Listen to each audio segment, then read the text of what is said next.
Hey guys, Infidel 1258 here. Today we're going to get into a clip from a live event which was recorded on January 20th, 2022.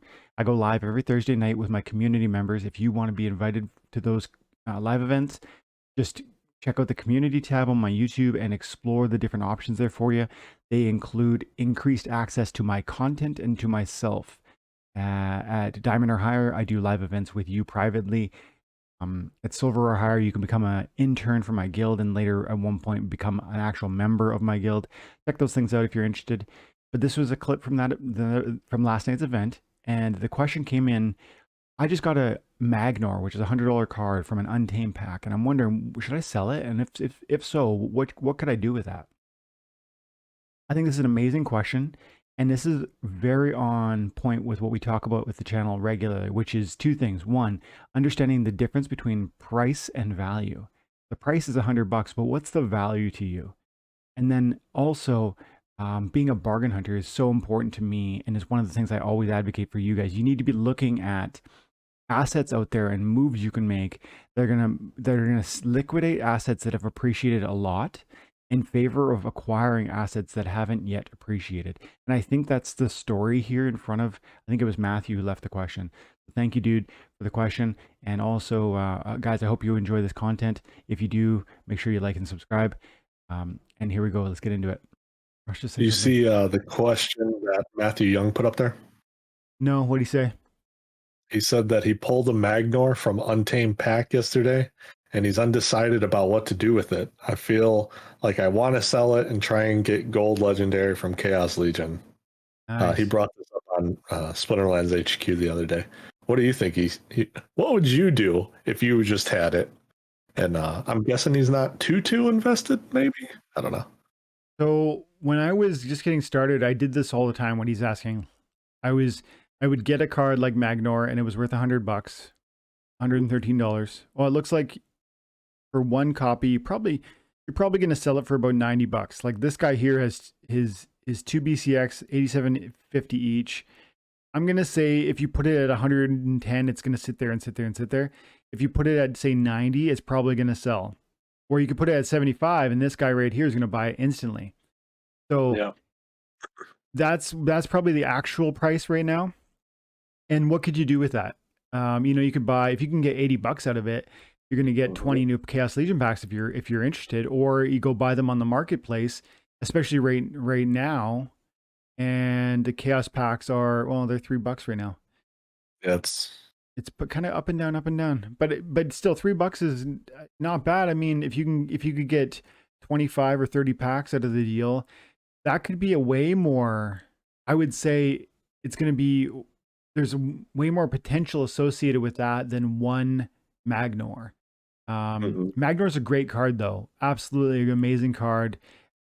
Even at the lowest level, he's got that opportunity. He's got the taunt and he's got the huge hit point pool and a good amount of damage, but he is very vulnerable. So I don't love him unless you get him to level 2. And I really love him once you get him to level 3 with the trample. So I used to do that all the time. I would get a good card and I would sell it and I'd reinvest it into other stuff. And that really helped me to build it. That's what I've kind of said to you guys lots of times, where it's like, I don't necessarily dislike what I'm selling. I'm currently selling my land plots. I don't dislike land. I'm very, very excited and bullish about land, but I just know that I feel that I could reinvest that value. So what I'm trying to say is, Matthew, I probably would. If I don't know what your deck is, I don't know what your situation is, I don't know what your risk tolerance is, but I would be seriously interested. I might list it for $110 and then just wait and see what happens. Like, be patient with that. Like, maybe somebody undercuts you and you don't end up, it doesn't sell. Maybe, but maybe it does sell. And or decide a price. If it's $90 in your mind, if $90 would be enough for you, decide on the price and make and list it. I think that you're onto something there. I think you could reach, there's a lot more potential in 25 packs than there is in one card, even if this card is a really good card. That's what I think about that. Yeah, because you've brought it up in the past of what is more likely to double or triple in price now. Yeah. You can have a Magnor or 25 packs or however many packs it is. Yeah. You know, at three, especially if you get them at $3, like that's great, because then on top of that, you are now saving what, 25% on packs, or getting 25% more packs. So then, you know, what's more likely to double in price? The $100 going to 200 of Magnor, or turning $100 of packs into 200 or 300 or 400. That's where it's even going to go. Yeah. And on top of that, we also have the airdrop points. Magnor gives 1,000 to where you get 4 packs, and you're already beating his airdrop points as well. Yeah, exactly. And then if you can get into a debate of whether it would make sense to buy the packs off of Hive Engine, or whether it would make more sense to get off Splinterlands, and maybe you'd have a chance at getting an airdrop. Yeah, I mean, I think I probably would do that almost for sure, unless I felt Magnor absolutely transformed my red Splinter, or completed what I was going for. And I suspect, not knowing the answer to that, I suspect the answer is no. I suspect that's not gonna. Yes, it's a great card. Yes, it's powerful. But you know, I don't think most people are. I don't see this card as at that level, with level 1 transforming a fire deck. To me, I mean, this card right now, like, well, just look at it this way. This card could sell for $75 right there, and then what could you do with it? You could go right over here and buy a few grums. Yeah, buy 5 or 6 grums, and this card is serious.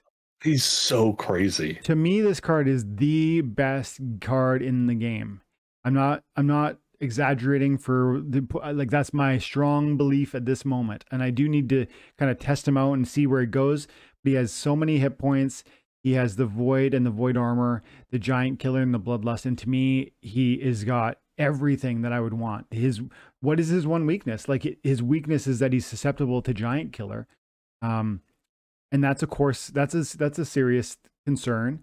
But I would argue most of the people that are going to be hitting him hard are not going to come to the table with Pierce.